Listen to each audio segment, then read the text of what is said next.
বিসমিল্লাহির রহমানির রহিম। আসসালামু আলাইকুম। চুলায় ভাত বসিয়ে দিয়েছি, ভাত প্রায় হয়ে গিয়েছে। আর রান্না করব মসুর ডাল, টমেটো ভাজি আর রুই মাছ ভুনা। বাই দা ওয়ে, আমি মাহমুদা খানম, মাহমুদা ডাইন থেকে সবাইকে স্বাগতম।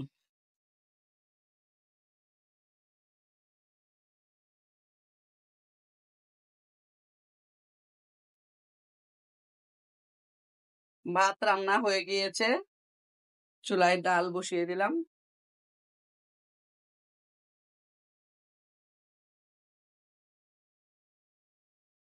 ডাল রান্না অলমোস্ট ডান।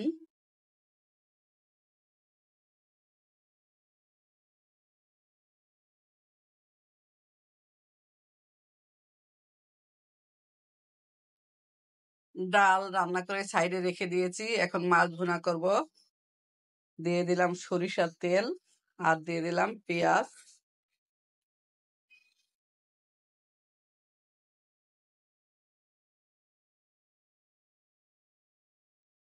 পেঁয়াজের সাথে অফ ক্যামেরাতে আস্ত জিরা দিয়ে দিয়েছি। পেঁয়াজটা গোল্ডেন ব্রাউন করে ভেজে নিলাম। ঘানিতে ভাঙা সরিষার তেল চুলায় দিলে প্রচুর পরিমাণে ফেনা ওঠে।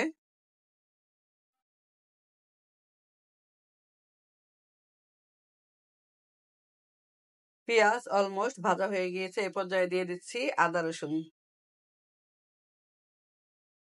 আদা রসুন একটু পানি দিয়ে পেস্ট করে দিয়ে দিলাম।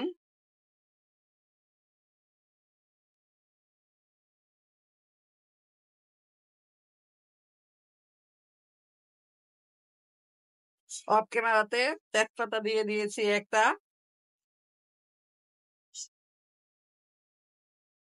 আদা রসুন অলমোস্ট কষানো হয়ে গিয়েছে, এ পর্যায়ে দিয়ে দিচ্ছি রুই মাছ। রুই মাছগুলো আমি ছোট ছোট টুকরা করে কেটে নিয়েছি আর 1 ঘন্টা আগে মেরিনেট করে রেখেছিলাম হলুদের গুঁড়া, মরিচের গুঁড়া, ধনিয়ার গুঁড়া আর স্বাদ মতো লবণ দিয়ে।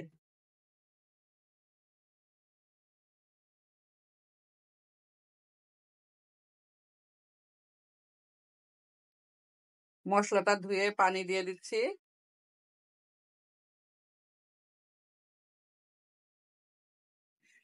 ঢাকনা দিয়ে ঢেকে 10 মিনিট রান্না করব।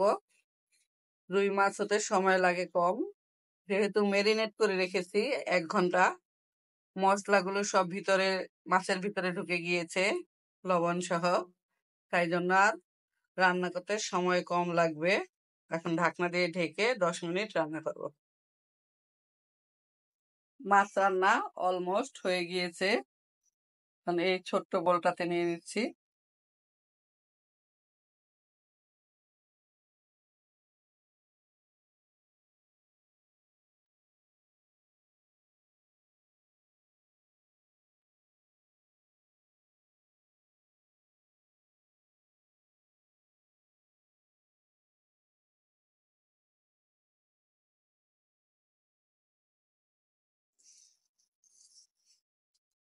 এই মাছের কড়াইতেই টমেটো ভাজি করে নিব। দিয়ে দিচ্ছি সামান্য তেল, দিয়ে দিচ্ছি পেঁয়াজ কাঁচামরিচ, দিয়ে দিচ্ছি ফ্রোজেন করা টমেটো।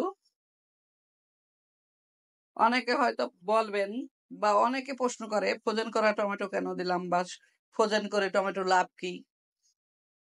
লাভ হচ্ছে সিজনে অনেক ফ্রেশ টমেটো পাওয়া যায় আর দামও খুব কম। আর এখন টমেটো একদমই ফ্রেশ না, লাল লাল টমেটো, শক্ত, রান্না করলে সিদ্ধ হতে চায় না। তাই সিজনের সময় কিছু টমেটো কিনে ফ্রোজেন করে রাখি, যাতে পরবর্তীতে সারা বছর ধরে ভর্তা, ভাজি, ডালে দেওয়া, মাছে দেওয়া, এভাবে খাওয়া যায়। টমেটো ভাজি, ভাজি বলেন আর খাড়াই বলেন, কেউ কেউ খাড়াই বলে, আমি ভাজি বলি। অলমোস্ট ডান, একদম গলে গিয়েছে। সবাই ভালো থাকবেন, সুস্থ থাকবেন, ফিরে আসবো নতুন কোনো রেসিপি নিয়ে। আল্লাহ হাফেজ। আসসালামু আলাইকুম। দুপুরের খাবার রেডি। ডাল, টমেটো ভাজি, আর হচ্ছে রুই মাছ ভুনা। এই হচ্ছে আজকে দুপুরের আয়োজন।